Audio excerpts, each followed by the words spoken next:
GST portal पर एक बहुत ही इम्पॉर्टेंट अपडेट आया है जो मैं आपके साथ इस वीडियो में शेयर करने वाली हूं। तो आगे बढ़ने से पहले चैनल को ज़रूर सब्सक्राइब कर लीजिएगा सभी इम्पॉर्टेंट अपडेट्स के लिए। दोस्तों, अपडेट डिस्कस करने से पहले मैं कुछ इम्पॉर्टेंट डेट्स आपको रिमाइंड करवा रही हूँ जो आपके लिए काफ़ी ज़्यादा इम्पॉर्टेंट है।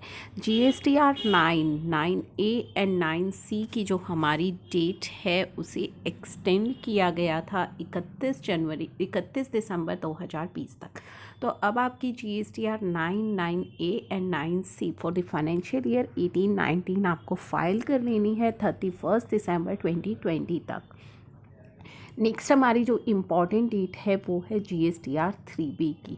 GSTR 3B की डेट्स हैं 20 दिसंबर, 22 दिसंबर एंड 24 दिसंबर।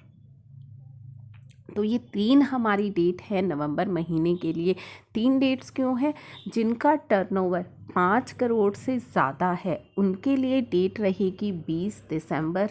जिनका टर्नओवर अप टू ₹5 करोड़ है उनके लिए रहेगी 22 और 24 दिसंबर। अगर आपने ग्रुप ए स्टेट्स के अंदर रजिस्ट्रेशन लिया हुआ है तो 22 दिसंबर, ग्रुप बी स्टेट्स वालों के लिए 24 दिसंबर ये डेट रहेगी। ग्रुप ए और बी स्टेट्स में कौन सी स्टेट्स आ रही हैं वो जानने के लिए अगर आप जीएसटी पोर्टल पर आएंगे तो आपको ये important update news and update section के अंदर जाना है और यहाँ पे आपको दिखाई देगा 12 नवंबर का ये जो अपडेट है, due date of filing 3B for period October till March 2021। तो यहाँ पे group A and groups B states जो है वो बताई गई है। तो आप अकॉर्डिंगली अपनी स्टेट को यहाँ से चेक करके और अपनी ड्यू डेट देख सकते हैं।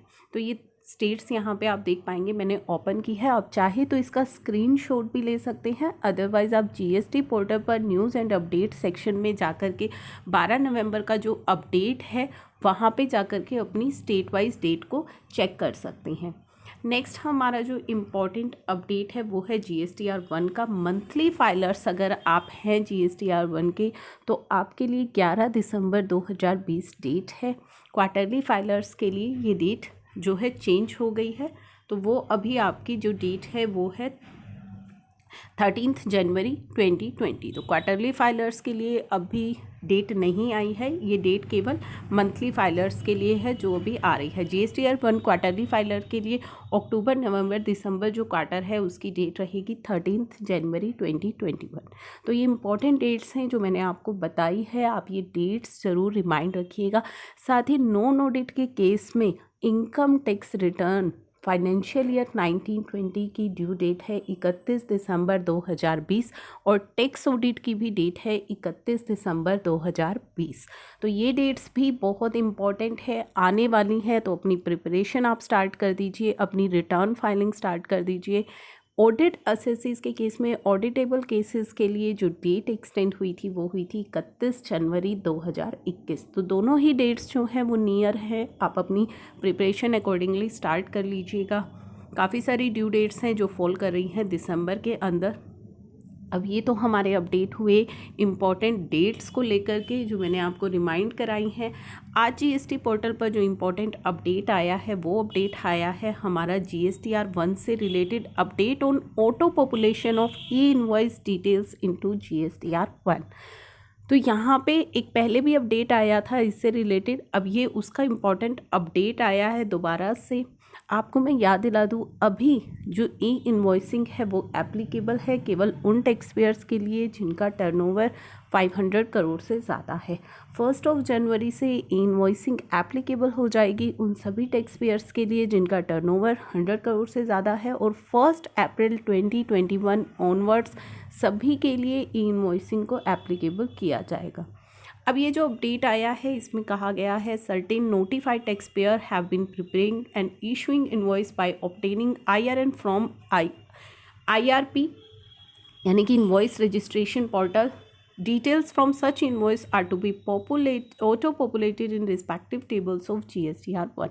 तो भी कुछ नोटिफाइड टैक्स पेयर्स को इनवॉइस बनाना है इनवॉइस रजिस्ट्रेशन पोर्टल पर जाकर के, तो उनकी जो डिटेल्स है, जो इनवॉइस की आपकी डिटेल्स है वो ऑटोमेटिकली आपकी GSTR 1 के अंदर ऑटो पॉपुलेट हो जाएगी। तो बहुत ही ईजी होने वाली आपकी GSTR 1 जिस तरीके से आप ई-वे बिल अगर जनरेट करते हैं तो वो डाटा आप इंपोर्ट कर सकते हैं GSTR1 के अंदर। अब ई इनवॉइस की जो डिटेल्स है वो भी आपकी ऑटो पॉपुलेट हो जाएगी आपकी GSTR1 के अंदर।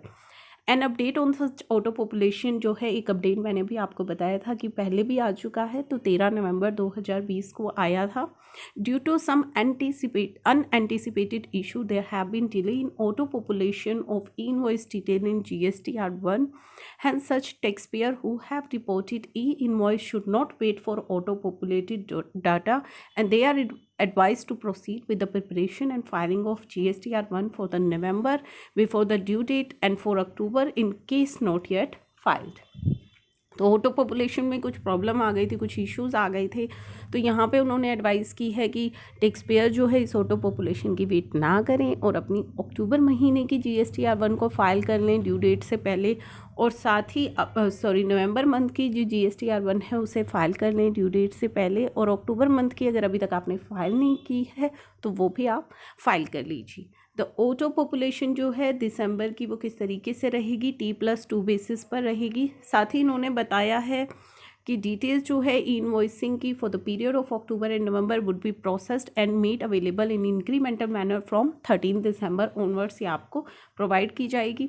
The detailed advisory with methodology of auto population is already made available on GSTR1 dashboard पर वो एडवाइजरी जो है वो ऑलरेडी अवेलेबल करा दी गई है और मेल भी कर दी गई है रेलिवेंट टैक्स पेयर्स को जिनके केस में एप्लीकेबल है। It may be noted that auto population of details from e-invoice into GSTR1 is only a facility for the tax payers. After viewing the auto populated data, the tax payer shall verify the propriety and accuracy of the amount and other data in each field, especially from the perspective of GSTR1, and file the same in light of relevant legal provision. तो सिर्फ ये आपकी जो है एक facility आपको provide की जा रही है, आपको ये वेरीफाई करना है इसकी एक्यूरेसी को, इसकी अमाउंट को, कि जो डाटा ऑटो पॉपुलेट हुआ है वो एक्यूरेट है। Once the auto population in GSTR1 get started, the tax payer are requested to verify the document present in Excel and may share feedback on GST self service portal. तो आपको verify करना है पहले data को, और कोई भी अगर आपका फीडबैक है वो आपको शेयर करना है GST सेल्फ सर्विस पोर्टल पर। क्या शेयर, किन एस्पेक्ट्स पे आपको अपना फीडबैक शेयर करना है? All document reported to the IRP are present in Excel, status of each invoice and IRN is correct, and all the details of documents are populated correctly. तो इन aspects के basis पर आपको अपनी feedback share करनी है। तो ये था हमारी GSTR1 से रिलेटेड एक इम्पॉर्टेंट अपडेट। इसी के साथ एक छोटा सा अपडेट और मैं आपको यहाँ पे दिखा दूँ कि आज से यानी कि 1 दिसंबर 2020 से blocking of e-way bill start हो गई है सभी के लिए। अगर आपने 2 और मोर कंसिक्यूटिव पीरियड्स की अपनी 3B फाइल नहीं की है या CMP 08 फाइल नहीं की है तो आपकी e-way bill generation facility block की जा रही है। इर्रिस्पेक्टिव ऑफ योर टर्नओवर, कितना भी आपका टर्नओवर हो, 5 करोड़ से ज़्यादा हो, 5 करोड़ से कम हो, ब्लॉकिंग स्टार्ट हो चुकी है। तो प्लीज़ अपनी पेंडिंग रिटर्न फाइल कर लीजिएगा, अदरवाइज़ आपकी ई-वे बिल जनरेशन फैसिलिटी को ब्लॉक कर दिया जाएगा। अगर आपकी e-way bill generation facility block कर दी जाती है तो अब आप उसके अनलॉकिंग के लिए जो एप्लीकेशन है वो भी ऑनलाइन फाइल कर सकते हैं। यहाँ पे ये अपडेट 28 नवंबर को ये अपडेट आया था। तो ई-वे बिल फैसिलिटी अब जो आपको मैनुअल एप्लीकेशन फ़ाइल करनी होती थी उसकी बजाय अब आप ऑनलाइन एप्लीकेशन फ़ाइल कर सकते हैं अनब्लॉकिंग के लिए। तो ये सारे जो अपडेट्स हैं GST पोर्टल पर आए हैं जो मैंने आपके साथ शेयर किए हैं। रेगुलर अपडेट्स के लिए चैनल को ज़रूर सब्सक्राइब कर लीजिएगा। Thank you for watching.